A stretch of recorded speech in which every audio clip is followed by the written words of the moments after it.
had children, babies. They were sleeping with their babies. One had an accident with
by no means kill him. She is the mother. And all Israel heard of the judgment which the king had rendered, and they feared the king, for they saw that the wisdom of God was in him to administer justice. all right. Any comments? Any questions? And clearly, it was he was testing the hearts of these two women, but I mean, also sort of test the intelligence of the two women. I mean, like, what would be the motive of that other lady to want the dead child? I mean, what she what would she do with a half a child that's dead? She already had one. Her own natural born son, the child was dead. I guess the thought was that if my child died, might have well had the other one died too. I don't know, but it just didn't seem like that would make any sense even for the this lady just to want to have a child that's dead. Let's talk about it from from Solomon's point of view.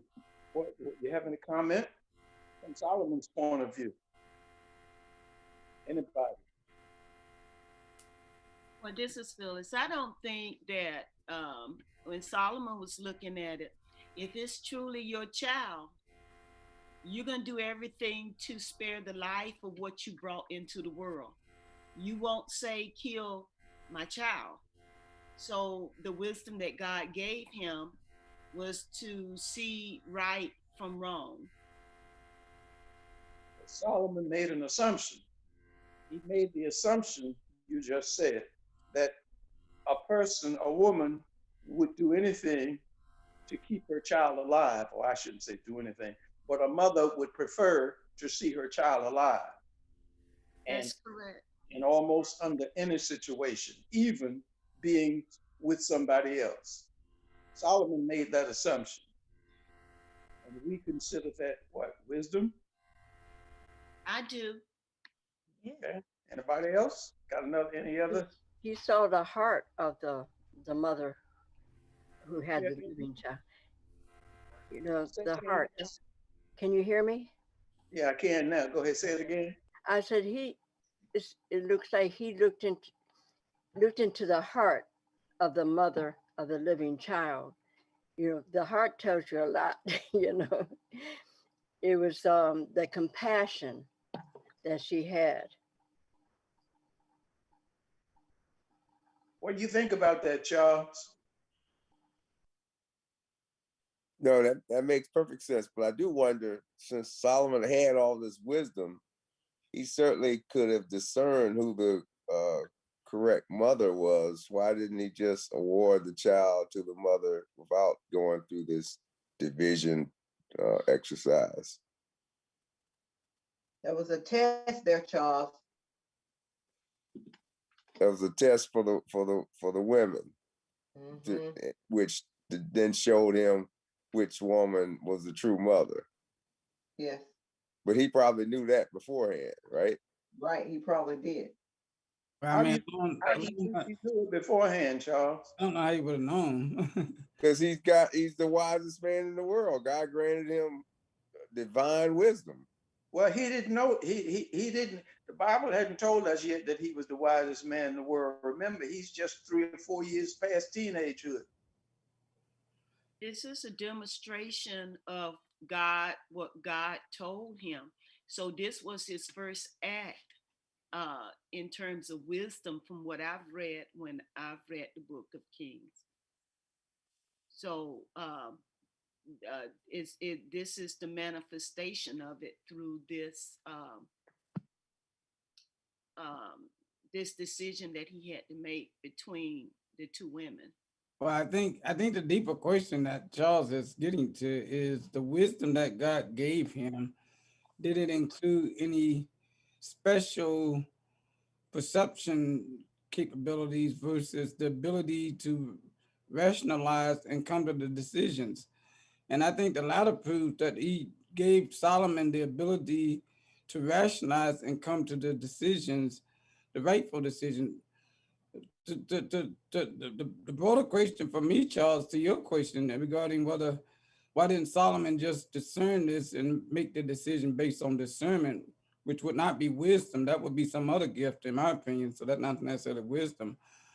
But the question for me would be, what if the wrong mother if she had not stated anything, then how would he have made that decision? Because it made it crystal clear in this case that she was not the mother, but what if she didn't say anything? Would he have come to the same conclusion?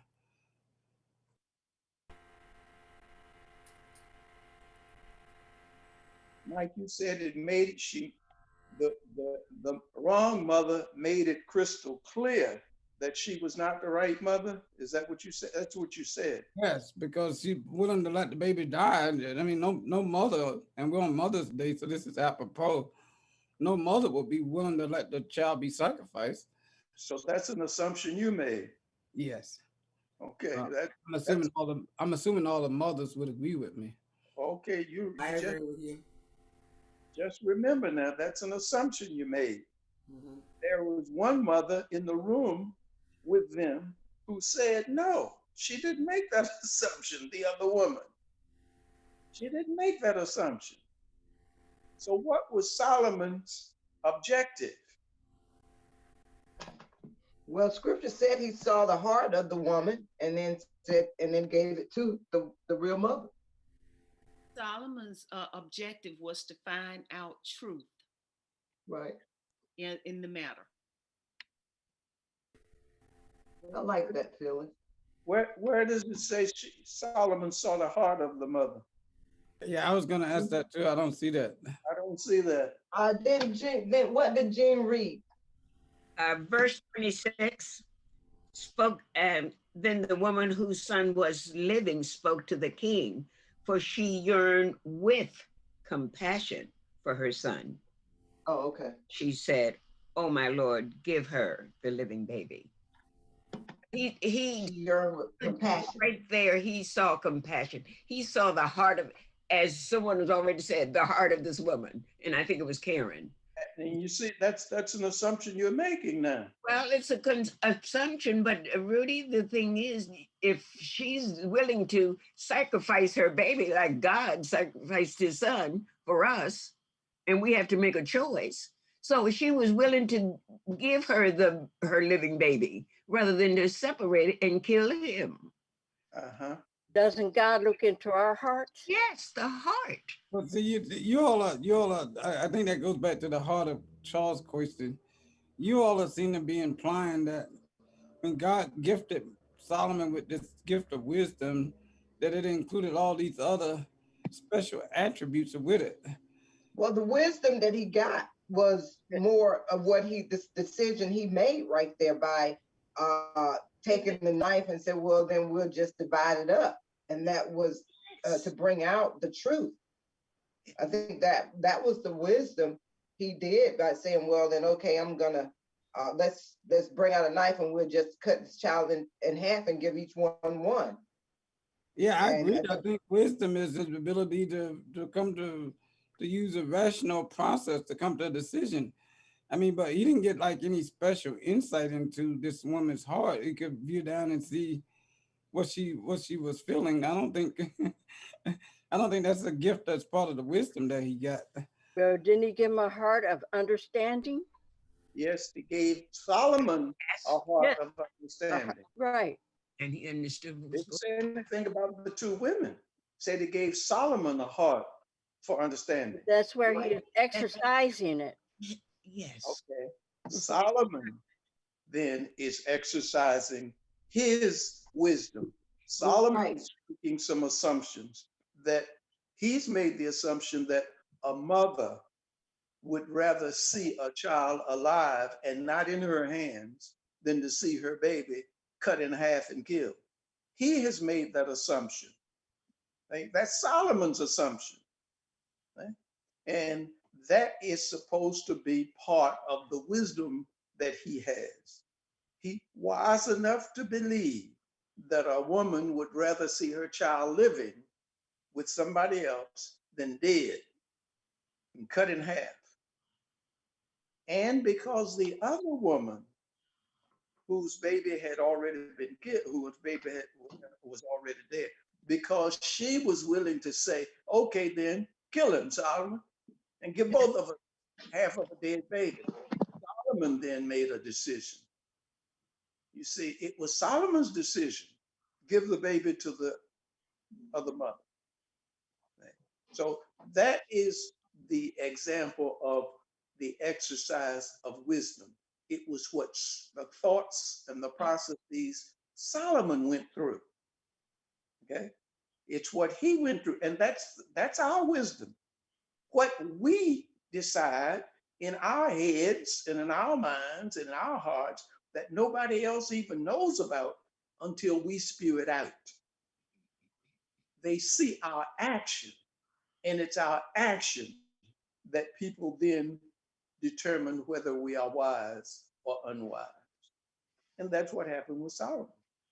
When the people saw what he had done, what was the people's response? They feared the king. They feared the king. Now, is that the kind of fear that meant they were frightened? You think that's what it meant? I think it's a No, reverence. no. Reverence. Yeah. Reverence. Okay, it's a different kind of. It's not a frightening fear. It's a respectful reverence of the king's position and his way of administering what they considered justice, because it seems that most people would think like we think, that a living child with somebody else is better than a half of a dead child for nobody. And because Solomon made that decision, and the decision was widespread, people developed a whole kind of reverent respect for him. And possibly his age had something to do with it too. A young king making that kind of decision developed a whole new respect for him. Okay? From the wisdom that he had in making justice. In verse 28, it tells you that. It says that all of wisdom heard the judgments which the king had rendered, and they feared the king, for they saw the wisdom of God was in him to administer justice. What did I just say? Did I say something different? I was just emphasizing the wisdom of God. You didn't say that. Okay. All right. Now, remember, we got a young man here. He's not a 50, 40, 50, 60-year-old man. He's still somebody who would fight me for calling him a boy. And he's king. And what was his kingdom? It was over Israel. Now, any comments? Any further questions? Let's go to chapter 4. Now, Gene, Yes, sir. it would be very important that you read this correctly, because we got all these names of these people, and then we've got positions and things and responsibilities that they have associated with their names. And I don't want to get them confused. Okay? Yes, sir. This is sort of like Solomon's, if it were United States, we'd say his cabinet, like the president's cabinet. And this is who they were. Let's see who these people are and what these people had as responsibilities before they were selected or because they were selected. Okay, go ahead, Gene, chapter 4. So King Solomon was king over all Israel. And remember, as king over all Israel, people saw that the wisdom of God was with him to administer justice. It's a lot of respect that people had for the king. And he's king over all Israel. Go ahead. And these were officials: Azariah, the son of Zadok, the priest. Wait a minute. You got to read it the right way. Azariah, the son of Zadok, he was the priest. Okay. Okay, let's get it straight now, because it's going to get confusing in here. All right. Elareth and Ajah, the sons of Shishak, scribes. Okay, so we got 2 scribes. Yep. Okay, go ahead.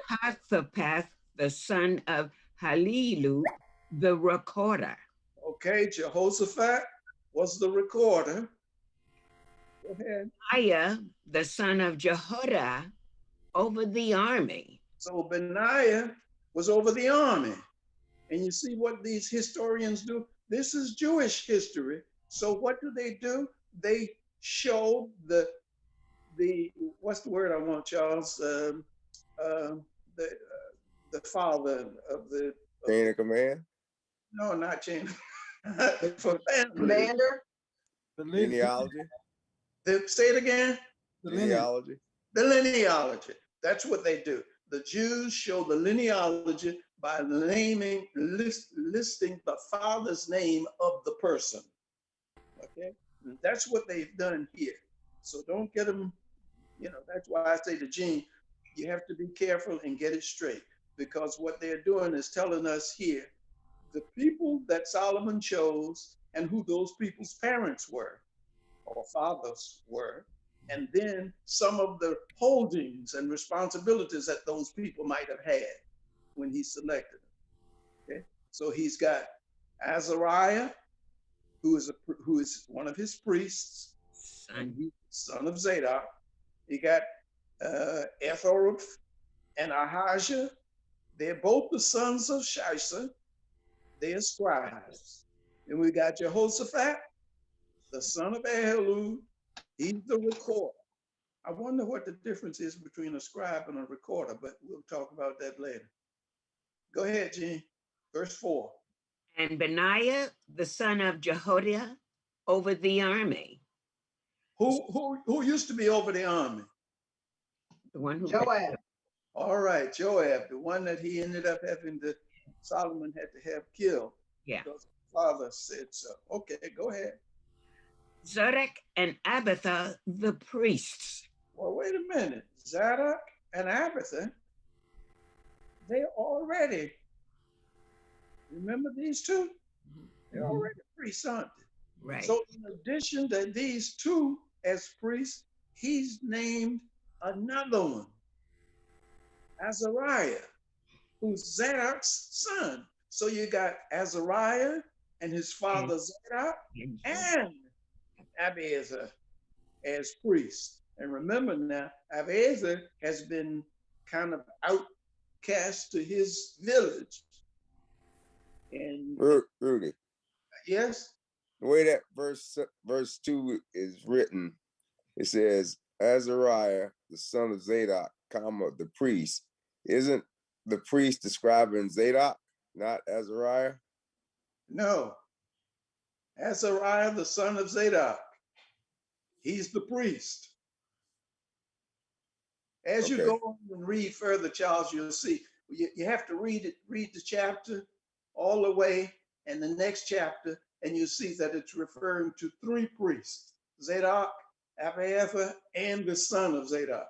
Yeah, Okay. I think Azariah is named as the high priest in this case, though. I think that's the He distinction. was one time. It doesn't He's say high priest, Mike. It just says priest. okay, but my Bible references that he was the high priest. Yeah, well, he might have become high priest. Because remember, Zadok authorizes him. Zadok was priest long before his son became a priest. Yeah, but I just thought it was unusual that they separated. They separate from the other two for some reason. Well, he's a young man, and a young man, he named young men to be on his cabinet first. I guess. I'm guessing.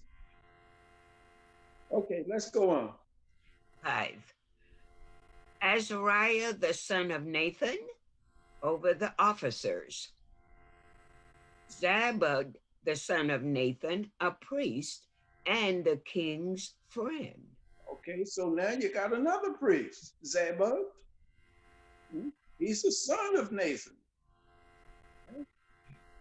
And they say he was the king's friend. See what they're doing? What history is doing now? History is talking about not only the responsibilities of these people, but it's telling us something about the people's relationship to this man who named them in these positions. This guy was a friend of the king, and they haven't said that about anybody else yet. So as we go through here, let's see if there's anything it says in this history about Azariah and Solomon, because Azariah is identified here as a friend of Solomon. Okay, go ahead. Asha over the household, and Adoniram, the son of Abda, over the labor force. Okay, number 6. Get this right.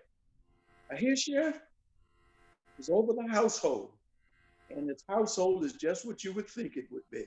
It would be all the servants and the people who were servants, those who were indentured and worked and for the king and lived in the king's property.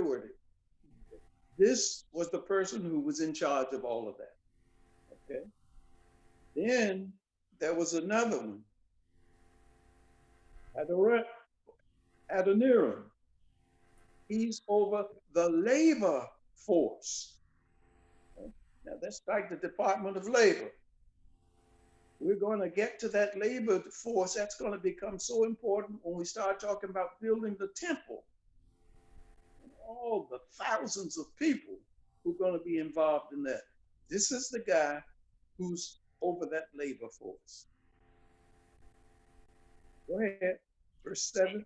And Solomon had 12 governors over all Israel, who provided food for the king and his household.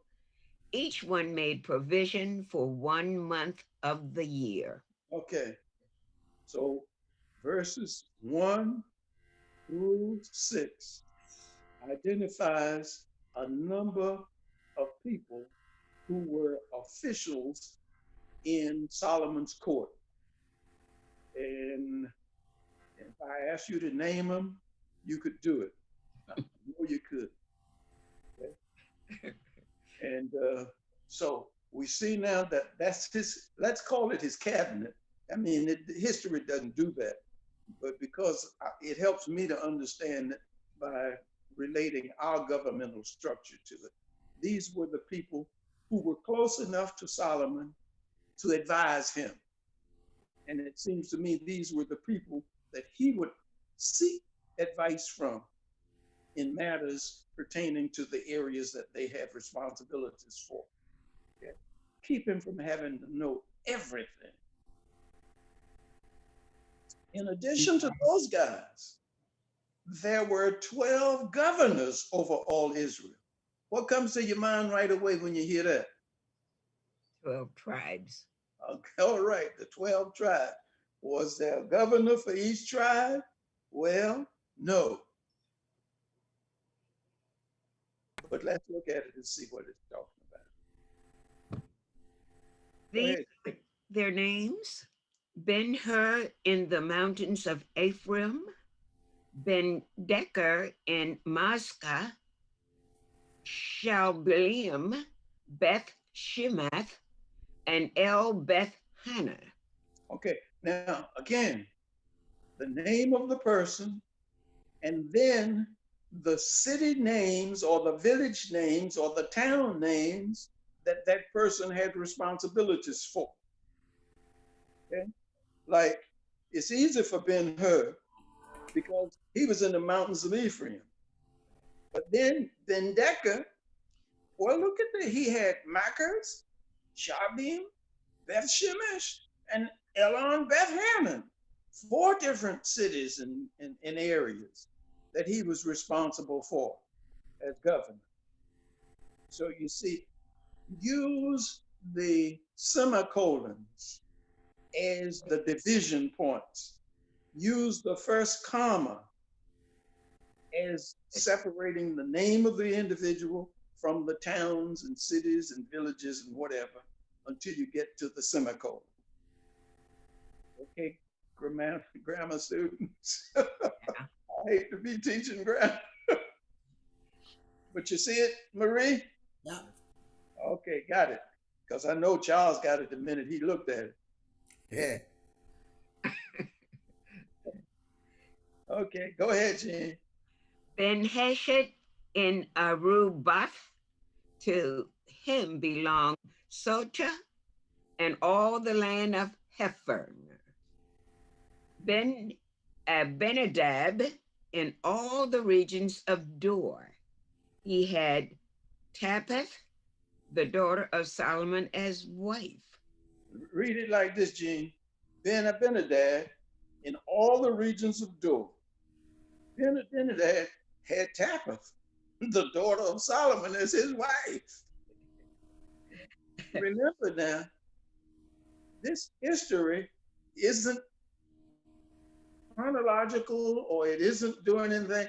Solomon was a young man the last time we heard about him. Now we're talking about a man having his daughter as a wife.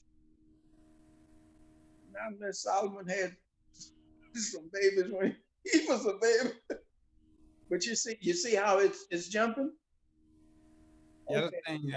other thing, Rudy, with what most monarchies is that there's a lot of nepotism here throughout this leadership. He's relying on people that either he know or now he's got people that are in-laws that are governors. Oh yeah, if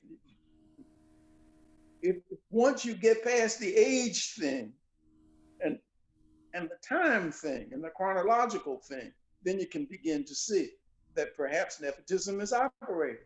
And they may not have called it nepotism. I mean, it was just what did Solomon do when he was a young man and went down into Egypt? He married the king, the Pharaoh's daughter. So it's their practice. Go ahead. Baana, the son of Ahilub in Tabnath, Megiddo, and all Bethshean, which is beside Zarethan, below Jezreel, from Bethshean to El Meholah, as far as the other side of Jerneam. Now, if we were, I think, real interested Jewish students who didn't know it, we would get our Jewish history books and our Middle Eastern history books and look historically for all these names of all these places years ago. And I think geographically, they would be just as clear as day in showing out the areas of responsibility that these governors had. I just thought about that the other night when I was reading. I said, my goodness, all these names, and they don't mean a thing except to me naming a place that existed years ago. Hey, Rudy, do we know if these governors had other responsibilities besides just bringing food to Solomon's household every month? Well, let's read on. You'll find out. You'll find out more about their responsibility. 13. Ben Geba in Ramoth Gilead, to him belong the towns of Jair, the son of Manasseh in Gilead. To him also belong the region of Agab in Beth Shem, 60 large cities with walls and bronze gate bars. These just aren't poor, responsibility-less folk. These are men who are in positions of authority over large amounts of land and people, but they all were governors to Solomon. And I think what this is doing is showing us the expanse of Solomon's great responsibility. Go ahead, verse 14. Abinadab, the son of Abinadab, the son of Edu in Mag. Gene, Abinadab, because Abinadab is another guy. Yeah, the son of Edu, Idu, or whatever. In Mahanaim, Ahilamas in Naphlia. He also took Basmath, the daughter of Solomon, as wife.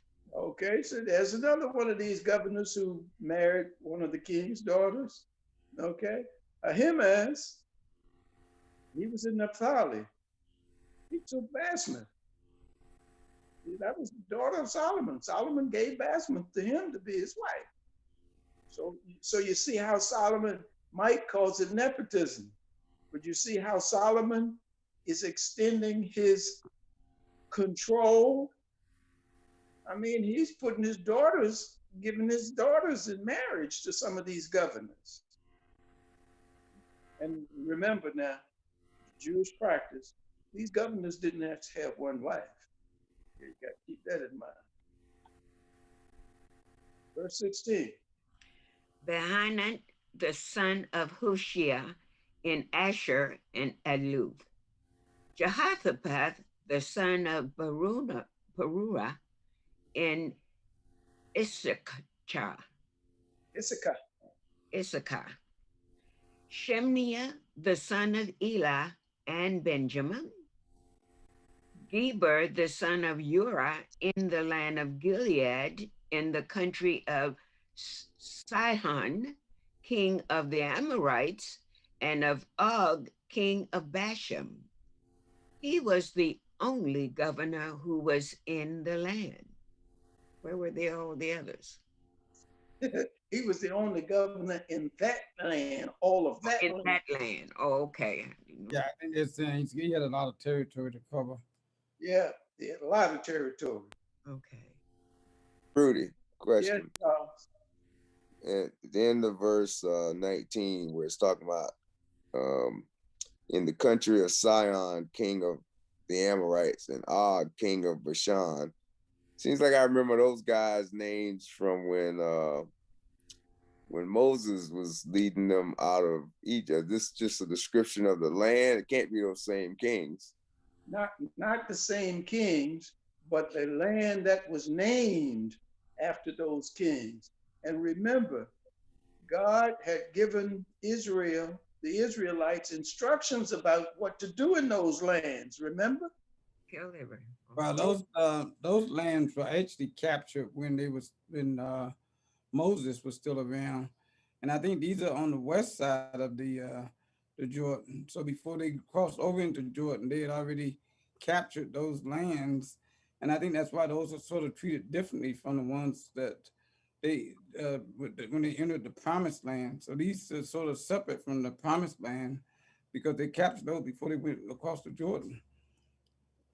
They captured them, and then God gave them instructions about how to treat the inhabitants of that land. He said, kill them all. Yeah. Okay. And we're going to find out later they didn't do it. And God's going to come back in Solomon's time and he's going to make retribution for it. Okay.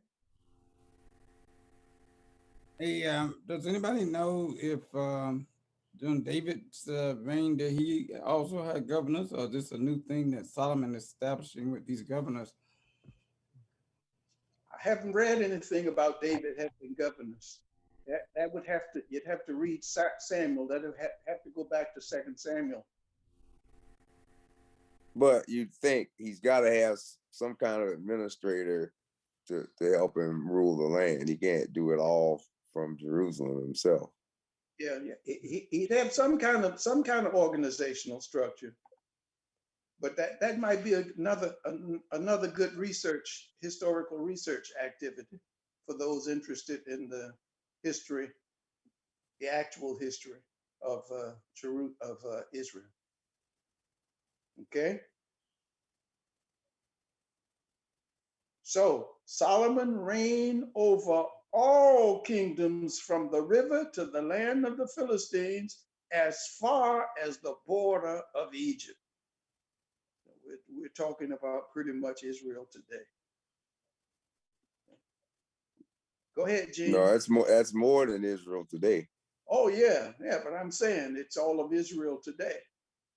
But it's much more because we've got other countries that have broken off. Well, I think when you're saying today, you mean in the Bible as we're reading it, right? Right. Yeah. Yeah. Go ahead, Gene. Judah and Israel were as numerous as the sand by the sea in multitude, eating and drinking and rejoicing. Okay, you see what it says? Judah and Israel. We're together. Okay? Judah and Israel were as numerous as the sand of the sea. See, with all of these governors in all of this land, David had just about conquered the world over there, that part of it. David was kind of like the Romans. David was a warrior with a mighty army, with a great deal of respect from every nation. David had just about conquered everything. And he all to his son. And his son now rises up, organizes it, and First Kings identifies the land that Solomon reigned over. And it was expansive. Question. Somebody research for me. Judah and Israel. Was Judah one of the tribes, or was Judah a separate land? Don't answer me right now, but figure that out for me and let me know sometime. Go ahead, G. So Solomon reigned over all kingdoms from the river to the land of the Philistines, as far as the border of Egypt. They brought tribute and served Solomon all the days of his life. Now, Solomon's provision for one day was 30 cores of fine flour, 60 cores of meal, 10 fattened oxen, 20 oxen from the pastures, and 100 sheep, besides deer, gazelles, roebucks, and fatted fowl. For he had dominion over all the region on this side of the river, from Tishas, from even to Gaza, namely over all the kings on this side of the river. And he had peace on every side all around him. Okay, you see, what is this account doing in terms of Solomon? What is this so far? What is this done? Verse 4, chapter 4, naming all of this. What has this done for us? He had prosperity and he had peace in his reign during this time. It also shows how God blessed him because Yeah. remember God said he was gonna give him, in addition to the wisdom, he was gonna give him riches and wealth. That's right. Okay, and Peace. see how expansive it was. Yeah. That's the thing. It's expansive because, and remember now, the Bible refers to these men as governors of this land. Before David destroyed them, some of them were kings, not these particular people here, because they were back doing that.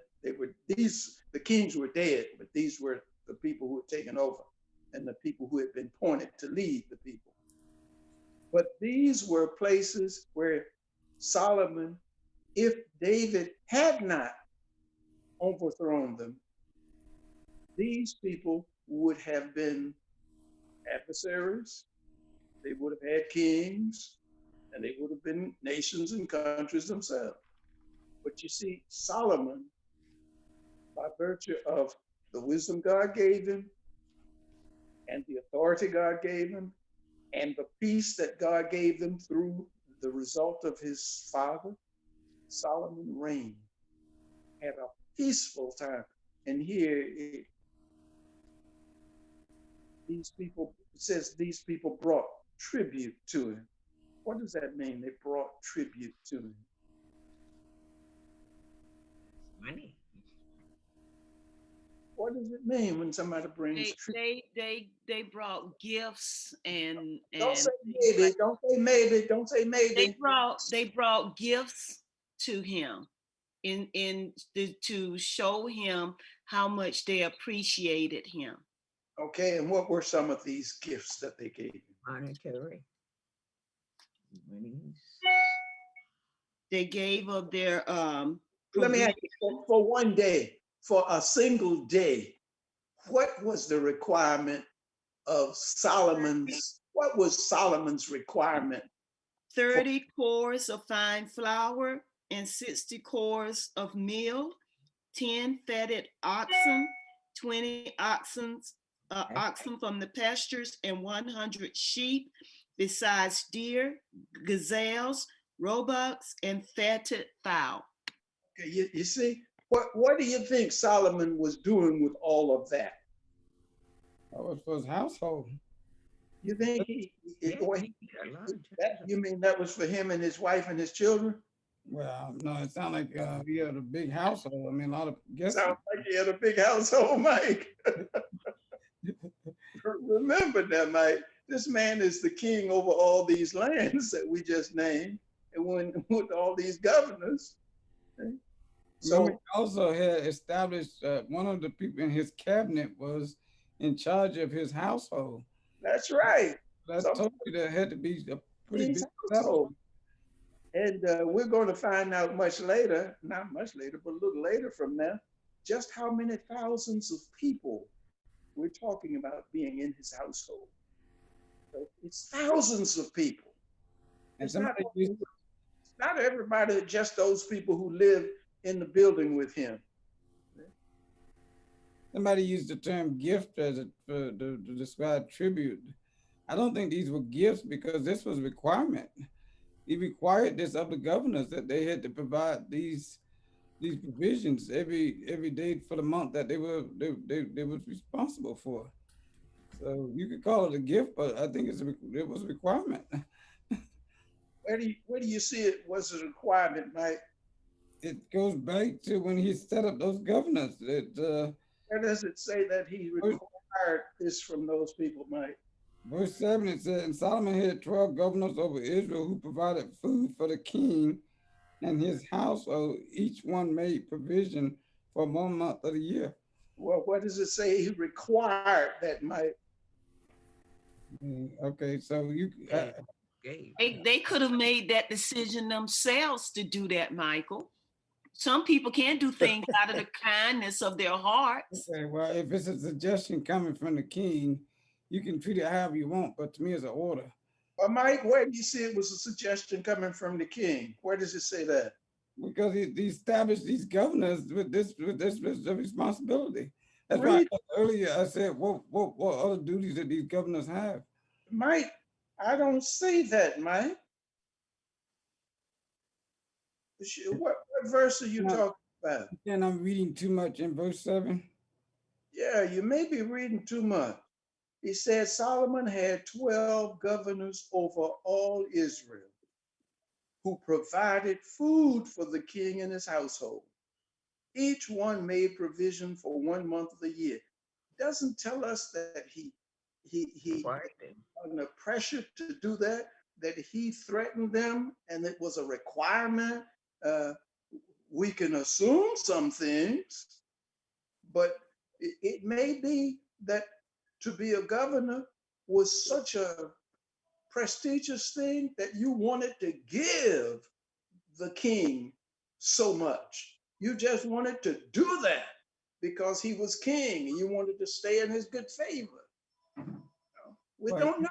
You're correct. I'm certainly reading that. Back. Reading that was the establishment of the governors for that reason. But you're right. It doesn't say that. Yeah. Because remember, I would lean towards your position if it were not stated that he was king over all Israel and there was peace over, and there was not peace over all of that land. Because it said several times to us that everything was peaceful. No wars, no rebellion, no upshots, not during Solomon's time now. And if you look at verse 21, it also talks about, and so Solomon reigned over all the kingdoms of the rivers to the lands of the Philistines, as far as the borders of Egypt. They brought tribute and served Solomon all the days. It doesn't say it's a requirement, but they just brought that tribute to it also. Well, the question is that Mike is asking is the definition of tribute. Yeah, I don't think tribute isn't a gift. These guys are bringing tribute in exchange for not being conquered. Well, I mean, I certainly don't think tribute is a gift. That's my point. But no. Yeah, well, you know, when you clarify for yourself a little deeper what tribute is, then let us know. You may find out something different. Maybe tribute may be a requirement. But there's nothing here that says it yet. Okay? But it certainly is a lot. It's his daily requirements. Yeah, I looked up the definition, Rudy, and there actually the two definitions. One treated as a gift, and the other one says it's a payment made periodically by one state to or ruler to another. Right. But one definition says it's a statement or gift that is intended to show gratitude. So you could interpret it either way. Okay. Sounds good. Okay, sounds good. But this guy had a big daily requirement, didn't it? I mean, is John there, Gene? He's Yes or no, Gene? Is he there? No. Well, John is the one who tells me what a core is. Well, I looked it up. A core is a unit of measurement, usually for liquids, and it equates to about 230 liters. That ain't saying nothing to me. You buy a 2 liter bottle of Coke? Yeah. No, I Well, you don't. know what 2 liters look like, so make it 230 and then multiply it. Yeah, So, it's a big volume. so Yeah. I, so the one thing I can say, it's a whole lot, Yes. and especially for a daily requirement. And Rudy, Marie, I don't know if you heard it gave you your 5 minute warning about 2 minutes ago, Right. I didn't see her hand go up. but she gave you the 5 minute warning, and that was 2 minutes ago. Okay. Well, It's I 10:28. You got 2 minutes. still got 2 minutes. Oh, you start praying. Well, okay, let's see where we are. 25, chapter 4, 25. And all Judah and Israel dwelt safely under his vine and his fig tree, from Dan as far as Bathsheba, all the days of Solomon. Okay. Judah and Israel dwelt safely. Now, somebody's going to do some history research and tell me what's the difference between Judah and Israel. Is Judah a part of Israel or what? What is Judah? Okay. So Judah and Israel dwelt safely. And then he used the metaphor, each man under his vine and his fig tree. Boys, from Dan to Beersheba, those are tribes in Israel. All the days of Solomon. And Judah was a part of the 12 tribes. Judah was a part of it. It was one of the 12 tribes. Yep. I wonder why they keep separating it out, saying Judah and Israel. Oh, well, it's only one. Judah was one of the 2 tribes that survived. Well, I'm talking here. We aren't even talking about survival now. We're talking about all of them. Okay. Well, it was one of the 2